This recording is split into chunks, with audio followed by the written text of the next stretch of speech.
اب اگلے جو 2 رکوع ہیں اس میں ہم دیکھیں گے کہ ذکر چلے گا، کچھ پہلے تو آئے گا آیت الکرسی کا معاملہ، اس کے بعد پھر مزید جو آگے 2 رکوع آئیں گے، پورے کمپلیٹ 2 رکوع 14 آیات آئیں گی صرف خرچ کرنے کے اوپر. انشاءاللہ وہاں پر آئیں گے تو پھر اس کو ڈسکس کریں گے. تب کیا فرمایا یہاں پر آیت 254، یا ایھا الذین آمنوا، اے لوگو جو ایمان لائے ہو، انفقوا، خرچ کرو، مما رزقناکم، اس میں سے جو ہم نے تم کو دیا ہے.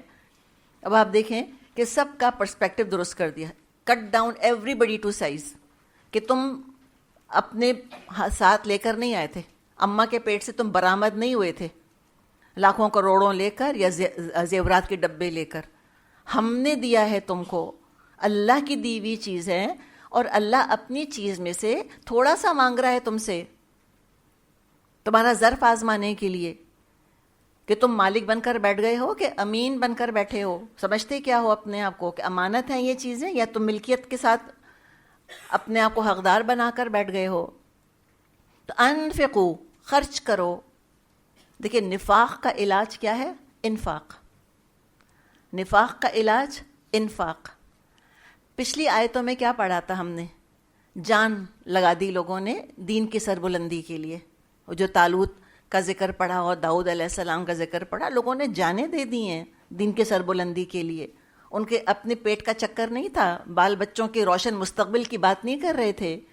حق کے لیے انسان قربانی دیتا ہے. تو تم مال تو دے سکتے ہو یا نہیں؟ تو خرچ کرو. تم اپنی صلاحیت لگا سکتے ہو کہ نہیں؟ اللہ نے دی ہے. آج چاہے اللہ تعالیٰ صلاحیتیں واپس لے لے، کچھ بھی نہیں کر سکو گے. وقت لگاؤ. کس نے وقت دیا ہے؟ اللہ نے دیا ہے. مہلت اللہ نے دی ہے. آج موت آ گئی تو کیا کرو گے بتاؤ؟ تو جو ہاتھ میں ہے اس میں سے سارا تو مانگتا بھی نہیں اللہ. اللہ یہ نہیں کہتا 24/7 تو بس اللہ کی راہ میں لگ جاؤ. یہ نہیں کہا اللہ نے. یہ نہیں کہا اللہ نے کہ تم 97.5% جو ہے وہ اللہ کی راہ میں دے دو. یہ بھی نہیں کہا. 2.5%، 2.5 بس، دیٹس اٹ. یہ نہیں کہا اللہ تعالیٰ نے کہ بس تم سارے سال روزے رکھتے رہو گے، 12 میں سے 1 مہینے بس، سال میں 1 دفعہ حج بس. اتنا کم مانگا ہے اللہ نے ہم سے، اتنا کم. مما رزقناکم، تھوڑا سا دے دو اس میں سے جو ہم نے تم کو دیا ہے. اور رزقنا خالی کھانے پینے کے لیے نہیں آتا. رزقنا جو تقدیر میں ہے تمہاری، جو کچھ تمہاری تقدیر میں ہے اس میں سے کرو. اور یہ خالی امیروں کبیروں کی بات نہیں ہے. خود آپ صلی اللہ علیہ وسلم نے اپنے نمونے سے بتا دیا کہ حد درجے غربت میں بھی کیسے دیا جاتا ہے. اس میں بھی آپ نے دے دیا. ایک کھجور ہی دے دو. آپ نے کہا کہ تم اتقوا النار، بچو آگ سے.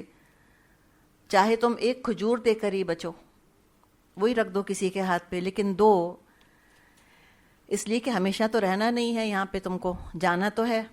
من قبل، اس سے پہلے، ان یأتی یوم، اس سے پہلے کہ وہ دن آ جائے. یومن، یہ 2 پیش کی تنوین، یہ کس کے لیے آ رہی ہے؟ اس بڑے دن کے لیے. وہ عظیم دن جو آنے والا ہے، جو آ کے نہ ٹلے گا، جہاں وقت ہمیشہ کے لیے رک جائے گا. اس دن کے بعد اگلا دن تو آنا ہی نہیں. The last day. اسی لیے اس کو کیا کہتے ہیں؟ یوم الآخر، آخری دن. اس کے بعد کوئی دن نہیں آنا. اس دن کی تیاری کرو. وہ دن جب آ جائے گا تو کیا ہوگا؟ لا بیع فیہ، کوئی خرید و فروخت اس میں نہیں ہوگی. ولا خلہ، کوئی دوستی کام نہیں آئے گی. ولا شفاعہ، نہ کوئی شفاعت کام آئے گی. والکافرون هم الظالمون، اصل ظالم وہی ہیں جو کفر کی روش اختیار کرتے ہیں. تو 3 اعمال کا ذکر ہے. یہ 3 اعمال دنیا میں جو انسان کو نفع دیتے ہیں ان کا ذکر ہے، اور پھر کنٹراسٹ میں بات سمجھائی گئی ہے. تو 3 اعمال جو انسان سے نقصان کو دور کرتے ہیں اور فائدہ دیتے ہیں. کیا؟ ایک تو بیع، تجارت ہے، اس کو ہم کہیں ٹریڈ کرنا. اب بیع بیسکلی بارٹر کرنے کو کہتے ہیں. کوئی چیز دی اور کوئی چیز لے لی. خیر اب تو بارٹر سسٹم نہیں، اب تو کرنسی کے اوپر سب کچھ چلتا ہے. لیکن بیع بیسکلی کیا ہے؟ کچھ دیا اور کچھ لیا. جس کی ضرورت نہیں ہے یا جس کی کم ضرورت ہے یا جو چیز سرپلس ہے وہ دے دی، اور جس چیز کی حاجت ہے وہ لے لی. تو اس دن تو کوئی تجارت نہیں ہونی، کوئی سیلز نہیں ہوں گی اس دن، کوئی بزنس ڈیلز نہیں ہونی اس دن. کوئی یہ نہیں کہے گا کہ تم مجھ سے یہ لے لو اور اپنی اتنی نیکیاں مجھ کو دے دو. نہیں، وہ آج وقت ہے نیکیاں کمانے کا. تو مطلب کیا ہے کہ اس دن تو بیع نہیں ہوگی، تو کیا آج ہے؟ جی ہاں ہے. سورہ توبہ کی اتنی حسین آیت ہے. اللہ تعالیٰ نے فرمایا ہے کہ ان اللہ اشتری من المومنین، اللہ نے خرید لی ہے مومنوں سے. کیا خرید لیا؟ ان اللہ اشتری من المومنین انفسہم و اموالہم، ان کی جانیں بھی اور ان کے مال. تو آج کرنی ہے تو اللہ سے تجارت کرو. یہ بہت بڑا لگتا ہے کہ جیسے اللہ تعالیٰ نے ایک مال بنا دیا جو دنیا کو، ایک بہت بڑا ٹریڈ سینٹر بنا دیا ہے. کوئی خرید رہا ہے، کوئی بیچ رہا ہے. تو یہاں بہت سارے خریدار ہیں اور ہم سب بیچنے کے لیے نکلتے ہیں. حدیث میں آتا ہے ہر شخص نکلتا ہے، صبح کرتا ہے اپنی جان بیچتا ہے، شام کو کوئی آتا ہے جنت خرید کے اور کوئی آتا ہے جہنم خرید کے. تو میں اور آپ تاجر ہیں اس وقت، ہم بھی ٹریڈ کر رہے ہیں، ہم بھی اپنا وقت بیچ رہے ہیں. یہ ایسے نہیں ہے، ہم بغیر منافع کے نہیں بیٹھے یہاں کر. اتنے بھولے ہم نہیں ہیں کہ ہاتھ پلے کچھ نہ آئے اور ہم یہاں کر بیٹھ جائیں. نہیں، یہ ہم بزنس ڈیل کر رہے ہیں یہاں پر. کس سے؟ خریدار بہت ہیں، بہت سے ہمارے وقت کے خریدار موجود ہیں. ہم نے بھی مارکیٹ کو سروے کیا ہے. ہم نے کہا اچھا کون لے سکتا ہے، کون اس وقت کے بدلے مجھ کو کیا دے سکتا ہے. جیسے کہ عثمان رضی اللہ عنہ کے لیے آتے، سخت قحط پڑا ہوا تھا مدینے میں، اور عثمان رضی اللہ عنہ تجارت کیا کرتے تھے. ان کا قافلہ آیا غلے سے لدا ہوا، سارے لوگ آ گئے غلہ خریدنے. اس نے کہا میں اتنا آفر کرتا ہوں آپ کو، آپ غلہ میرے ہاتھ بیچ دیں. اور ان کا نہیں، مجھ کو اس سے زیادہ کی آفر آ رہی ہے. دوسرا آیا کہ اچھا میں یہ آفر کرتا ہوں آپ کو، اس قیمت کے بدلے مجھ کو یہ غلہ دے دیں. انہوں نے منع کر دیا کہ نہیں، مجھ کو اس سے زیادہ کی آفر آ رہی ہے. یہ سب کو منع کرتے رہے اور پھر کہا کہ میں یہ اللہ کے ہاتھ بیچتا ہوں، اور سارا صدقہ کر دیا. تو یہ ہوتا ہے ایمان، یہ یقین کہ میں اور آپ یہاں فضول نہیں بیٹھے. اس وقت کے تقاضے کرنے والے بہت ہیں، بہت لوگ خریدنے کو تیار ہیں، میرا بھی وقت اور آپ کا بھی وقت. لیکن ہم نے الحمدللہ اللہ کے فضل سے فیصلہ کیا کہ میں اپنا یہ وقت اللہ کے ہاتھ بیچ رہی ہوں. مما، اللہ نے 24 گھنٹے مانگے مجھ سے اور آپ سے، کچھ بھی تو نہیں مانگا. تو یہ بھی عقل مندی ہے کہ یہاں ٹریڈنگ ہو جائے انسان کی، یہاں اللہ کے ہاتھوں سودا کر لے. آپ نے مارکیٹ کا سروے کیا اور آپ نے کہا میں اللہ کے ہاتھ بیچوں گی. اس لیے کہ ہر شخص اپنے مال کا میکسیمم پروفٹ چاہتا ہے. سکسیزفل بزنس مین ہوتا ہی وہ ہے جو کہے کہ میکسیمم پروفٹ کون دیتا ہے؟ تو اللہ. تو یہ خالی پہ میرا اور آپ کا وقت یہاں تک محدود نہیں ہے کہ میں اور آپ یہاں بیٹھیں گی تو اجر کمائیں گے اور باہر نکل کر ہمارا بزنس ڈیل ختم. نہیں، صرف کرنے کا کام کیا ہے کہ آخرت کی نیت کر لیں کہ مجھ کو اس کا اجر آخرت میں چاہیے. لوگوں کے چہرے نہیں دیکھیں کہ پکا کر کھلایا تو تھینک یو کہیں، دوا پلائی تو تھینک یو کہیں، خیال کیا تو تھینک یو کہیں. ہم اسی میں ختم ہو جاتے ہیں، رو رو کے اور شکایتیں کر کر کے. اللہ سے کریں نا. اسی کہ وہ دن آنے والا ہے جب یہ تجارت کا دروازہ بند ہو جائے گا. نو مور ڈیلز، نو مور بزنس. اب اللہ تعالیٰ نہیں خریدے گا. اللہ تعالیٰ فرمائے گا، ابھی ہم پڑھ لیں گے انشاءاللہ آگے، کہ اس زمین بھر سونا بھی لے کر کوئی آ جائے گا تب بھی اللہ نہیں خریدے گا. اور ابھی تو کھجور بھی دے دیں گے تو اللہ خرید لے گا، اللہ لے لے گا. تو وہ دن آنے والا ہے، کوئی تجارت نہیں ہے اس دن. ولا خلہ. اور کیا چیز انسان کو دنیا میں فائدہ دیتی ہے؟ محبتیں. دلی سکون ملتا ہے، دل کا سرور ملتا ہے محبت سے. ہماری ایموشنل نیڈ ہے کہ کوئی ہم سے پیار کرے، کوئی دوستی کرے، ہم کسی سے پیار کریں، ہم کسی سے دوستی کریں. تو ابھی تو موقع ہے، تم بھی خلیل بننے کی کوشش کر لو، تم بھی کسی کو خلیل بنا لو. بہت لوگ دوستیاں آفر کرتے ہیں، وہ سب اپنی جگہ. ہر دوستی کے پیچھے ایک نیت کر لو، اور وہ کس کی؟ کہ میں اپنے رب کو راضی کروں گی اس دوستی سے. وہ بہت کام آئے گا اللہ کی خاطر. اور حدیث میں آتا ہے من احب للہ و ابغض للہ و اعطى للہ و منع للہ فقد استکمل الایمان. کہ جس نے محبت کی تو اللہ کے لیے، اور غصہ کیا تو اللہ کے لیے، اور دیا تو اللہ کے لیے، اور لیا تو اللہ کے لیے، فقد استکمل الایمان، اس نے اپنا ایمان مکمل کر لیا. تو اللہ کو رکھو سامنے، پھر کرو دوستیاں. وہ قیامت آنے والی، کوئی دوستی کام نہیں آئے گی. اس دن ابو جہل بھی اللہ سے کہے کہ اللہ میرا دوست بن جا، میرا ولی بن جا. نو چوائس، نو چانس، سوال ہی نہیں. آج ہے موقع، آج اللہ کو یاد کریں اور تنہائی میں اللہ کو یاد کیا کریں، اور دیں تو اللہ کے لیے دیں. نیکیاں جو ہیں وہ مومن کے اور اپنے رب کے بیچ میں ایک سیکرٹ ہونی چاہیے، کوئی اعلان کرنے کی ضرورت نہیں. خلا کی تو خاص بات سیکریسی ہوتی ہے، سیکرٹس، راز، کہ جو دوست سگے دوست شیئر کرتے ہیں راز، وہ کسی کو نہیں پتہ ہوتا، اور اس سے اپنائیت بڑھتی ہے، اس سے قربت بڑھتی ہے. تو وہ دن آنے والے، لا خلتن، کوئی دوستی نہیں ہوگی، ولا شفاع، اور نہ کوئی سفارش قبول ہوگی. یہ دنیا میں بھی سفارشیں کام دیتی ہیں. کسی مشکل میں پھنس جائیں، قانون کی زد میں آ جائیں، سزا ملنے والی ہو تو واسطے وسیلے کنیکشن کام آتے ہیں، انسان مدد کو آ جاتے ہیں. قیامت کے دن کوئی نہیں آنے والا فرعون کی مدد کرنے کہ ہم آپ کی ہیلپ کر دیتے ہیں، اور نہ فرعون کسی کی مدد کرنے آئے گا کہ میرے تو بڑے کانٹیکٹس ہیں، میں تو خود فرعون ہوں اور میں مدد کر لیتا ہوں تمہاری. نہیں. تو اگر شفیع بنانا ہے کسی کو تو جو چیزیں موجود ہیں، روزہ ہے، قرآن ہے، اس کو بنائے شفاعت کا ذریعہ، اور دعا کریں اللہ تعالی ہمارے اعمال اس قابل ہوں کہ نبی اکرم صلی اللہ علیہ وسلم میری آپ کی شفاعت کریں.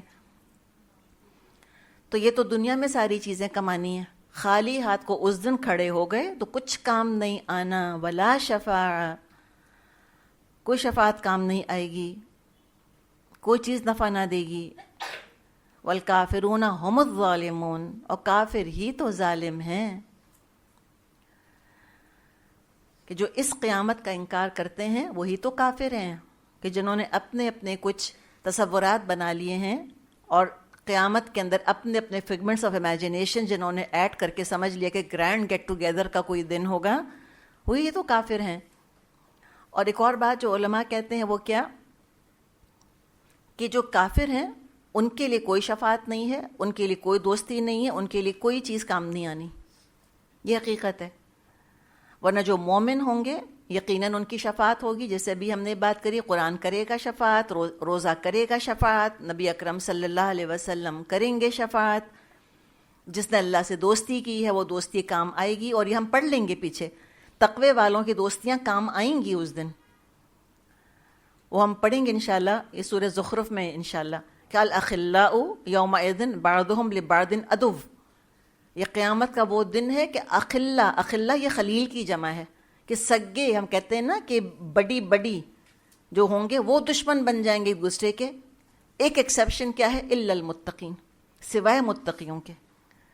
تو یہ جو تین شرائط ہیں کہ یہ تینوں چیزیں کام نہیں آئیں گی، اس کا تعلق کافروں سے ہے، مومنوں سے تعلق نہیں ہے اس کا.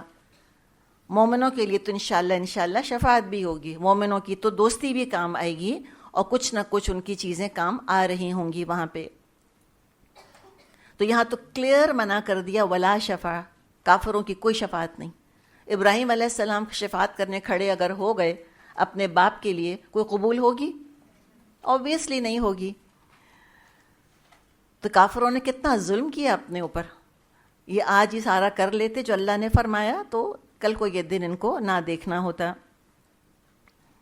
اب آگے جو ہم پڑھیں گے آیت 255، اس آیت کا ایک خاص نام ہے جو کہ ہم کو حدیث میں ملتا ہے، اور اس کو آیت الکرسی کہتے ہیں. اور یہ حدیث میں نام آتا ہے، کسی کا رکھا ہوا نام نہیں ہے.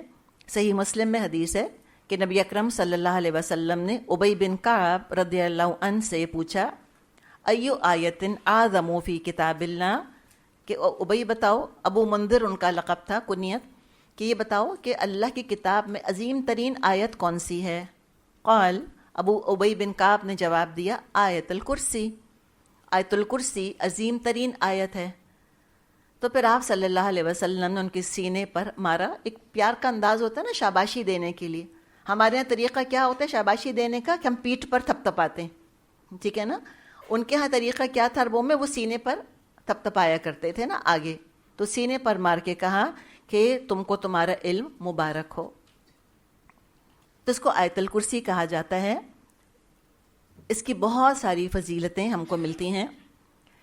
مثال کے طور پہ کہ ہر فرض نماز کے بعد آیت الکرسی پڑھنے والا جنت میں داخل ہوگا انشاءاللہ.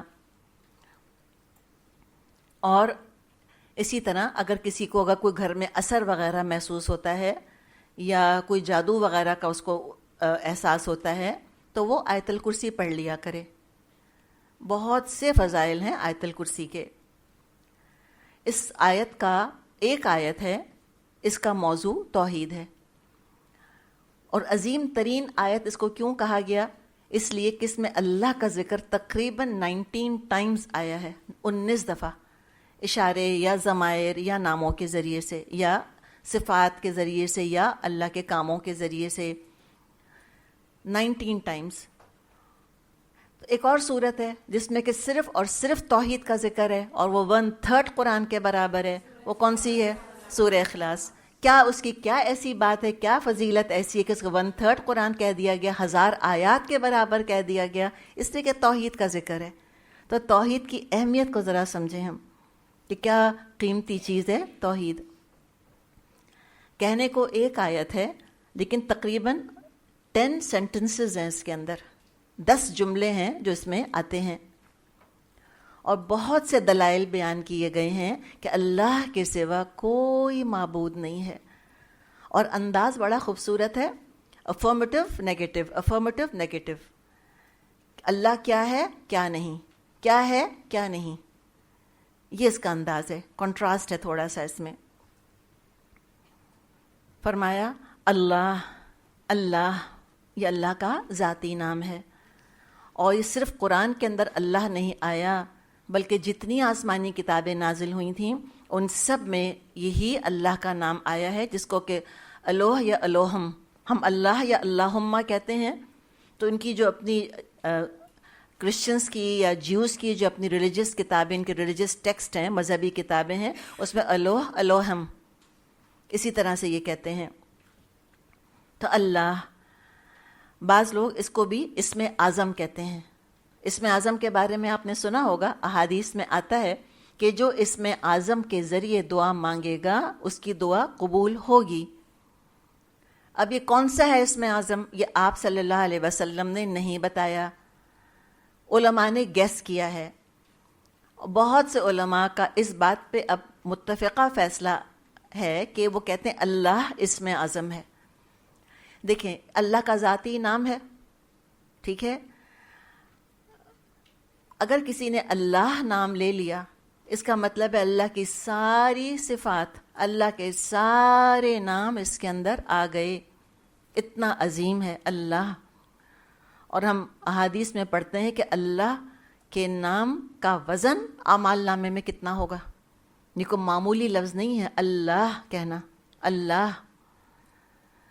تو اللہ ایک دفعہ کہنا زبان پہ بہت ہلکا ہے، اعمال نامے کے اندر ہلکا نہیں ہوگا. تو اللہ، اللہ، لا الہ الا ہو، نہیں ہے کوئی معبود سوائے اس کے، کوئی ہے ہی نہیں. لا الہ، یہ جو لا آ رہا ہے اس کو کہتے ہیں نفی جنس ہے، یعنی کہ کوئی وجود ہی نہیں ہے.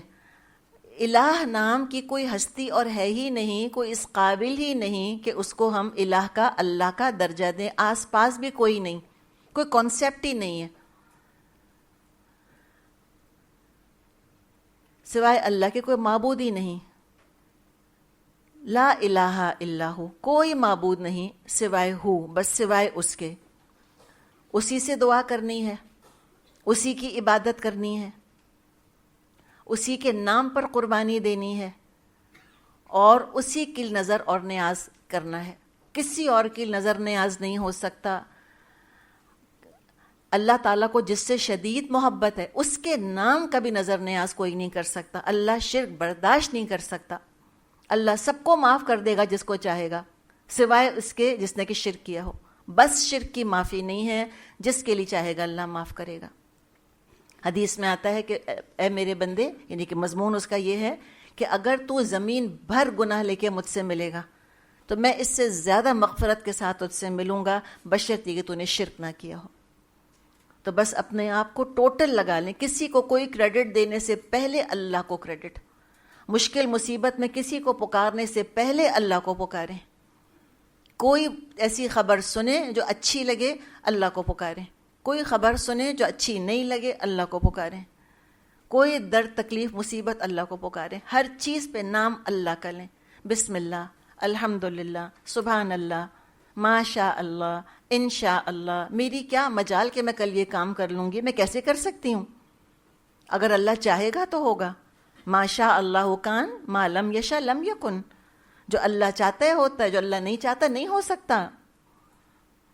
تو اللہ سے ایسے لو لگانا اور للہیت پیدا کر لینا، راستے سے پتھر بھی ہٹانا ہے تو اللہ کے لیے ہٹانا ہے، اس کی بھی کیا ویلیو ہوگی قیامت کے دن، جو شاید بڑے بڑے غیر اللہ کے نام پر بڑی بڑی تعمیرات کرنے والوں کی نہ ہوگی، جو اس انسان کی ویلیو ہوگی جس نے ایک پتھر ہٹا دیا تھا اللہ کے نام پر۔ اتنی عظیم ہستی ہے اللہ کی، تو بس جوڑ لیں اپنے آپ کو اللہ کے ساتھ، بس اسی کا دامن پکڑ لیں، بس اسی کے رضا کو جو ہے وہ اپنا زندگی کا ہدف بنا لیں کہ لا مقصود الا اللہ، کوئی میرا مقصد ہی نہیں زندگی میں سوائے اس کے کہ میں اللہ کو راضی کروں۔ لا محبوبہ الا اللہ، میرا کوئی محبوب ہے ہی نہیں اللہ سے بڑھ کر۔ الذین آمنوا اشد حبا للہ، ایمان والے اللہ کی محبت میں شدید تر ہوتے ہیں۔ جتنا اللہ کا احساس کم ہوگا، آپ لکھ کے رکھ لیں، اتنا ہم مینٹلی ڈسٹرب ہوں گے، اتنا ہم پریشان ہوں گے، اتنے دکھی ہوں گے۔ 1000 دکھوں کا علاج اللہ کا نام ہے۔ اللہ کا فیصلہ قبول کر لینا، میرے رب نے میرے لیے چاہا تھا، میں راضی ہوں، راضی برضا رب، رضیت باللہ ربن، میں راضی ہوں اللہ کے رب ہونے پر۔ پھر دیکھیں کہ کتنا سکون ملتا ہے۔ الا بذکر اللہ تطمئن القلوب، اللہ کے ذکر ہی سے دل اطمینان پاتے ہیں۔ یہ خالی کہانیاں نہیں ہیں، حقیقت ہے یہ۔ بعض لوگ میڈیٹیٹ کرتے ہیں تو وہ ل کی ساؤنڈ نکالتے ہیں، ل کہتے ہیں زبان جا کے جب اس طرح سے لگتی ہے اور زبان کے موومنٹ ایسے ہوتے ہیں تو انسان کی نروز کو سکون دینے والی باتیں ہیں۔ کوئی معبود نہیں اس کے علاوہ، کوئی فیصلے نہیں کر سکتا میرے آپ کے لیے۔ شادی ہوئی تو اللہ کے فیصلے سے، نہیں ہوئی تو اللہ کے فیصلے سے، اچھی ہوئی تو، نہ بری ہوئی تو، بچے ہوئے تو، نہ ہوئے تو، سب اللہ کے فیصلے ہیں۔ پرسکون ہو جائیں بس، کوئی معبود نہیں سوائے اس کے۔ جس کو ہم نے اختیار حق دیا اس کو ہم نے معبود بنا دیا بیسیکلی۔ تو اپنے اپنے خداؤں کو خود تلاش کرنا ہے۔ کہنا بہت آسان ہے کہ اللہ لا الہ الا ہو، اللہ اور نہیں ہے کوئی معبود اس کے سوا، اپنے معبودوں کو خود پہچانیں۔ ہم سمجھتے ہیں خالی یہ جو بت ہیں یہ معبود ہوتے ہیں، جو مندروں کے اندر رکھے بت ہوتے ہیں ان کو تو پہچاننا بہت آسان ہے، اوائڈ کرنا اور بھی آسان ہے۔ وہ جو دلوں کے اندر مندر بن گئے ہیں ان کو کون تلاش کرے گا؟ کون کون سی محبتیں جو آگے بیٹھ گئی ہیں وہاں پر، کس کس کی فرما برداری ہو رہی ہے، کس کس کو خوش کرنے کے لیے اللہ کو ناراض کر رہے ہو، تو پھر دعویٰ کیسے کرتے ہو کہ اللہ تمہارا معبود ہے؟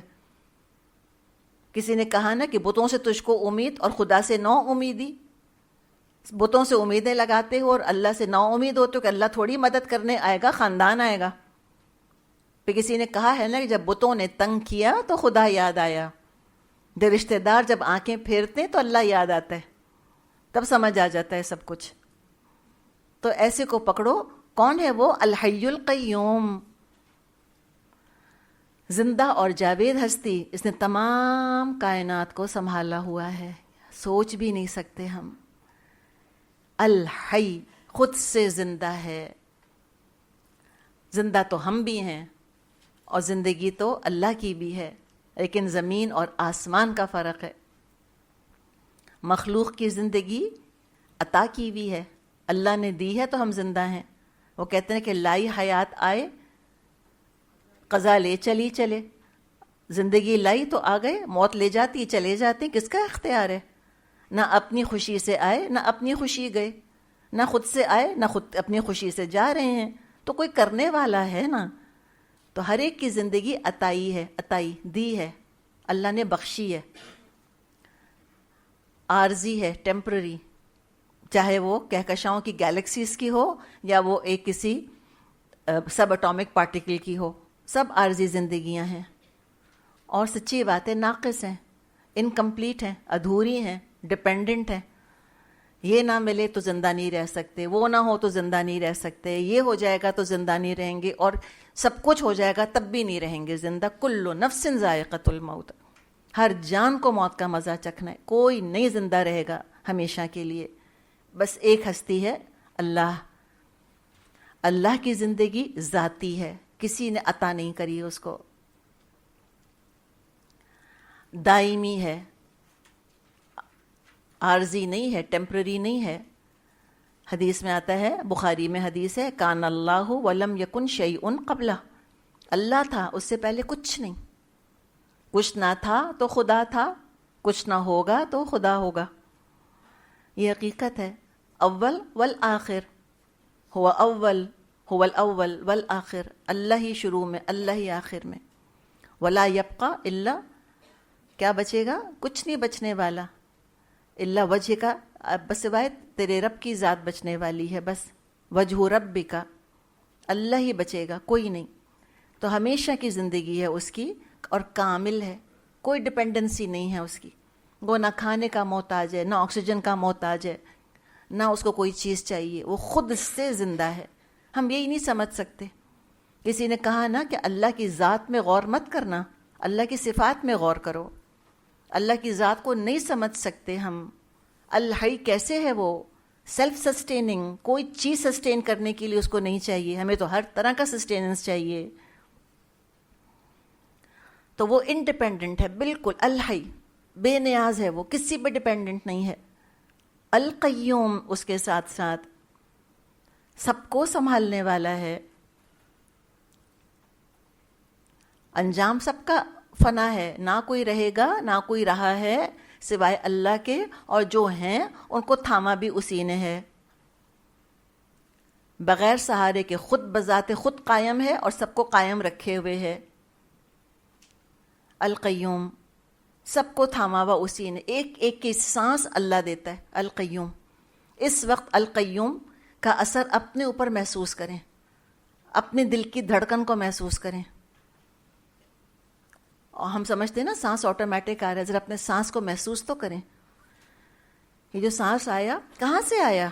خود سے آ گیا, آٹو پہ چل رہا ہے کوئی باڈی ہماری. کہتے ہیں نا آٹو سسٹم, آٹو کس کا ہے؟ اس کا اختیار کس کے پاس ہے؟ اللہ کے اختیار میں. ایک سانس سے اگلا سانس نہ آئے, قصہ ختم.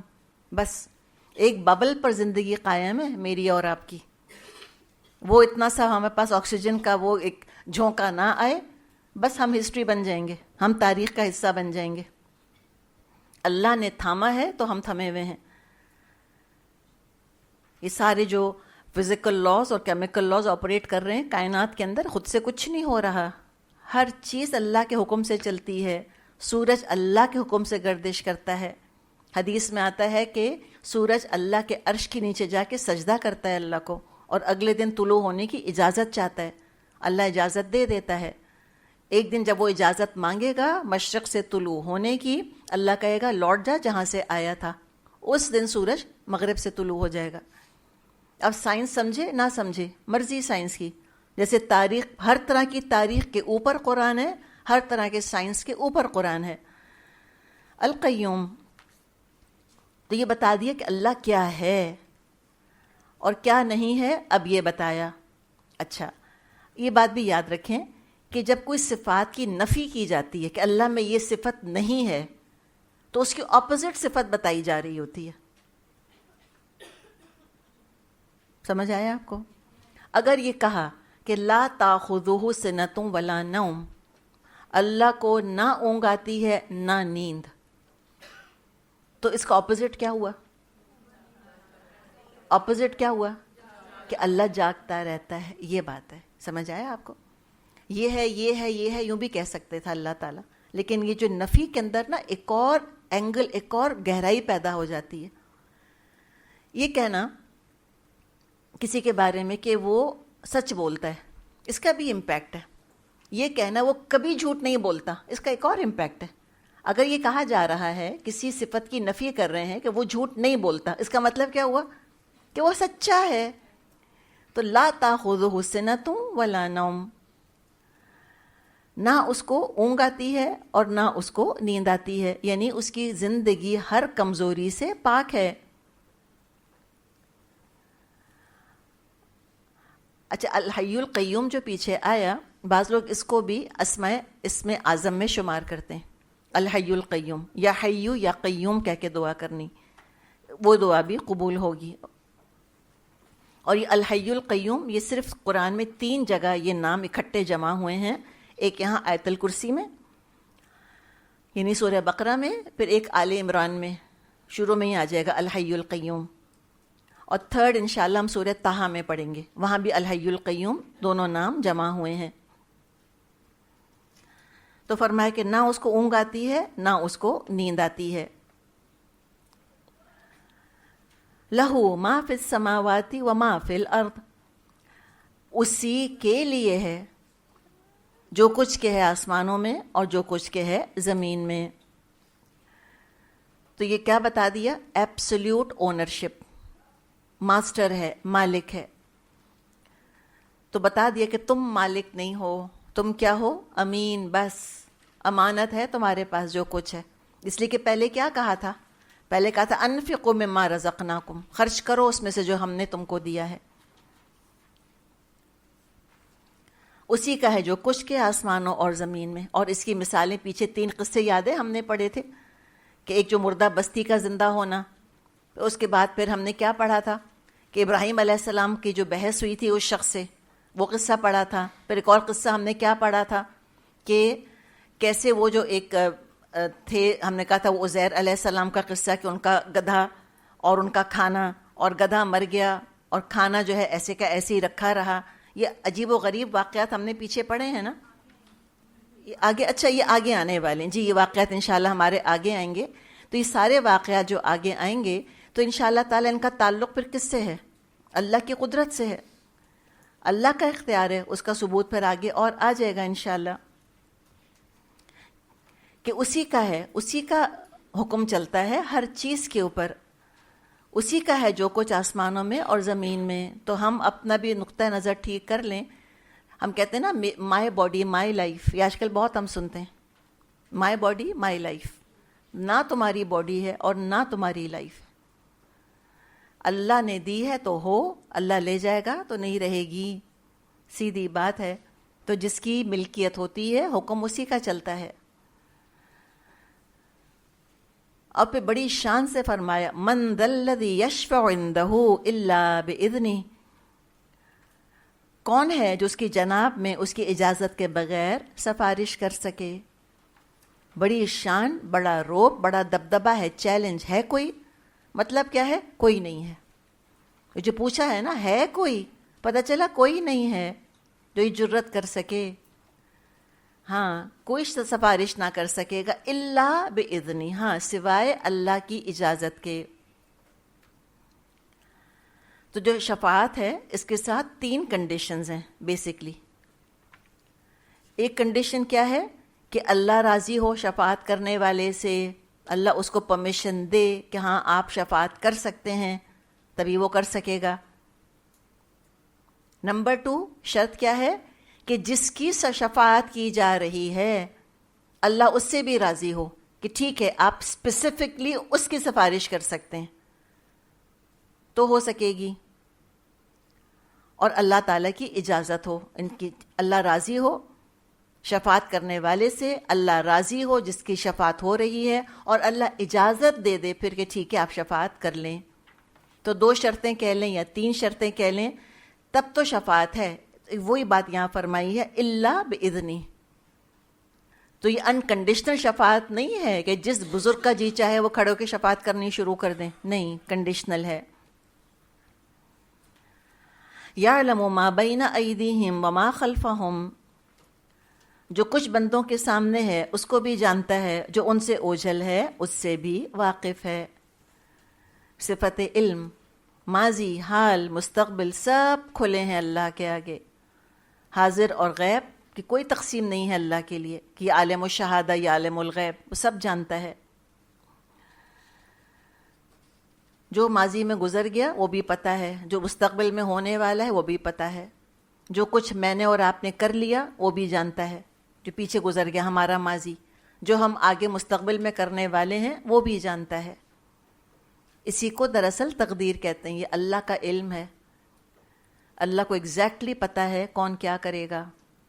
اس کا مطلب یہ نہیں ہے کہ اللہ نے مجبور کر دیا ہے ہم کو کرنے پر، اس کو معلوم ہے کہ کیا ہوگا. لوگ تقدیر میں اسی میں الجھتے ہیں نا کہ اللہ نے جب لکھ ہی دیا تو ہم تو وہی کریں گے. اللہ نے کیا لکھا؟ جو اللہ کو علم ہے. بعض دفعہ ایک اچھا ٹیچر بتا سکتا ہے کون سا اسٹوڈنٹ پاس ہوگا کون سا فیل ہوگا. آپ کی انچارجز کو پتہ ہوگا کہ پیپر جو آج کیا ہے کون پاس ہوں گی کون نہیں ہوں گی, معلوم ہوگا نا ان کو. تو کیا انہوں نے فیل کر دیا زبردستی, یا انہوں نے پاس کروا دیا زبردستی؟ نہیں. اختیار کس کے پاس تھا پاس اور فیل کروانے کا؟ اپنے آپ کو, خود اسٹوڈنٹ کے پاس. ٹیچر کو علم تھا, نوئنگ دا اسٹوڈنٹ. تو جب یہ انسانوں کا معاملہ جب یہ ہے تو اللہ کا معاملہ پھر سوچیں نا. اس کو پتہ ہے کون جہنم میں جائے گا کون جنت میں جائے گا, سب معلوم ہے. کون کیسا عمل کرے گا سب اس کے آگے ہے. وَلَا يُحِيطُونَ بِشَيْءٍ مِّنْ عِلْمِهِ إِلَّا بِمَا شَاءَ. اور کوئی چیز اور اس کی معلومات میں سے کوئی چیز وہ حاصل نہیں کر سکتے الا یہ کسی چیز کا علم وہ خود ہی ان کو دینا چاہے. اللہ علم کے ساتھ معاملہ کرتا ہے. علم ہر چیز کا اس کو علم ہے. کسی کو کچھ پتہ نہیں چل سکتا سوائے اس کے جو اللہ بتا دے. جو انوینشنز ہوئی ہیں, جو ڈسکوریز ہوئی ہیں, جن سے کہ ہم اتنا امپریس ہوتے ہیں, اور بالکل امپریس ہونا چاہیے, اس لیے کہ اپنی عقل کو اچھی چیزوں میں استعمال کرنا یہ بھی بہت بڑی بات ہے, کوئی معمولی چیز نہیں ہے. لیکن اس سے بھی تو امپریس ہوں جس نے کہ علم دیا. سیب تو پہلے بھی گر رہے ہوں گے, کوئی پہلا سیب نیوٹن کے سر پہ تو نہیں گر گیا جا کر. تو پھر اس نے کیسے ایک دم خیال اس کو آ گیا کہ میں گریوٹی کے بارے میں سوچنا شروع کروں؟ یہ اللہ ہے جو کرتا ہے, اللہ سکھاتا ہے, اللہ بتاتا ہے. تو لہٰذا دعا کیا کرنی چاہیے؟ رب زدنی علماً, اللہ مجھ کو علم میں اور بڑھا دے. وسع کرسیہ السماوات والارض ولا یؤودہ حفظہما وہو العلی العظیم. اس کی کرسی آسمانوں اور زمین پر چھائی ہوئی ہے, ان کی نگہبانی اس کے لیے تھکا دینے والا کام نہیں ہے, بس وہی بزرگ اور برتر ذات ہے. اب جو کرسی کا لفظ آیا اس کے بہت سے معنی کیے گئے ہیں. کسی نے کرسی کو لیا ہے سلطنت کے طور پہ, حکومت بعض نے کیا ہے, بعض نے اختیار کا مطلب کیا ہے, بعض نے کوئی اور اس کا مطلب لیا ہے. لیکن اب علماء اور زیادہ پرٹیکولر ہو گئے ہیں, وہ کہتے ہیں کہ اس کو کسی اور طرح ٹرانسلیٹ نہیں کرنا چاہیے. کرسی کو حکومت, کرسی کو سلطنت, اقتدار, اختیار, ان الفاظ میں ٹرانسلیٹ نہیں کرنا چاہیے. کرسی کو کرسی کہیں, یہ اللہ کی مخلوق ہے کرسی. عرش الگ چیز ہے, کرسی الگ چیز ہے. اور اس میں حدیث ہے, آپ صلی اللہ علیہ وسلم نے فرمایا ہے کہ 7 آسمان اور 7 زمینیں کرسی کے مقابلے میں ایسی ہیں. امیجن کریں نا, دا انٹائر یونیورس جو ہمیں نظر آ رہی ہے, اور کیا پتہ اس کے آگے اور کچھ اور بھی یونیورسز ہوں, وہ کرسی کے مقابلے میں کیسی ہیں. یعنی کتنی عظیم مخلوق ہے یہ اللہ کی کرسی, کہ جیسے بڑے میدان میں انگوٹھی ڈال دی جائے, اتنی بڑی ہے کرسی کہ اس کے مقابلے میں 7 آسمان اور زمینیں کیسی ہیں جیسے بڑے میدان میں چھوٹی سی انگوٹھی پڑی ہوئی ہے. تب یہ کیا ہے کرسی, اللہ بہتر جانتا ہے. کیسی ہے, اللہ بہتر جانتا ہے. متشابہات ہیں. مجھ سے اور آپ سے اللہ قیامت کے دن یہ نہیں پوچھے گا کہ تم کرسی کا ڈیفینیشن پتہ کر کر آئی تھیں کہ نہیں. اللہ پوچھے گا پریکٹیکل چیزوں کے بارے میں. یہ متشابہات ہیں, ان کے پیچھے بہت لگنا نہیں چاہیے. اور کمپیئر کیا گیا ہے بعض احادیث میں کرسی کو عرش سے. عرش اس سے بھی بڑا ہے کرسی سے بھی. کرسی کس سے بڑی ہے؟ 7 آسمانوں زمینوں سے. اور عرش اس سے بڑا ہے. تو یہ اللہ کی مخلوقات ہیں. اور عرش کے بارے میں تو کہتے ہیں کہ عظیم ترین مخلوق اللہ کی عرش ہے. اور اس کے بارے میں آتا ہے کہ رب العرش العظیم, اللہ جو ہے وہ عرش عظیم کا رب ہے, مالک ہے. یہ عظیم ہے وہ خود, اور عرش بھی اس کا بہت عظیم ہے. اور یہ جو حفاظت اللہ کر رہا ہے آسمانوں اور زمین کی, تو القیوم ہے, نہ وہ تھکتا ہے نہ یہ چیزیں اس پر بوجھ بنتی ہیں. ہر چیز اللہ اپنے علم, اپنی قدرت کی روشنی میں کر رہا ہے. اس کے آگے مختلف جو ہے وہ پھر مثالیں آ جائیں گی قصوں کی شکل میں. تو وہ تھک نہیں جاتا ان کی حفاظت سے. اب یہ جو بوجھ نہیں بن رہی اللہ پر, خود اس میں کتنی ساری اللہ کی صفات آ رہی ہیں کہ جو وہ کائنات کو تھامے ہوئے ہے, چلا رہا ہے. تو اس میں اللہ کا علم, اللہ کی قدرت, خود اللہ کی حیات، اللہ کی رحمت ہے، اللہ کی حکمت ہے اس کے اندر، اللہ کی قوت ہے اس کے اندر، کتنی ساری اللہ کی صفات خود اس کے اندر آ گئی ہیں کہ لا یعودہ حفظہما، اس کی حفاظت کچھ نہیں تھکاتی اللہ کو، وہو العلی العظیم، اور وہ بہت بلند ہے، بہت عظمت والا ہے۔ العلی صفات کے لحاظ سے بھی بہت بلند اور مقام کے لحاظ سے بھی، ساتوں آسمانوں کے اوپر، عرش کے اوپر ہے اللہ، ذات کے مقام کے لحاظ سے بھی بہت بلند، اور صفات کے حساب سے بھی، اور عظیم الشان ہے، اس کی تو مثال کی جیسی بھی کوئی چیز نہیں۔ چلیں یہیں تک ہم کرتے ہیں۔ وآخر دعوانا ان الحمد للہ رب العالمین، سبحانک اللہم وبحمدک، نشہد ان لا الہ الا انت، نستغفرک ونتوب الیک۔ السلام علیکم ورحمۃ اللہ وبرکاتہ۔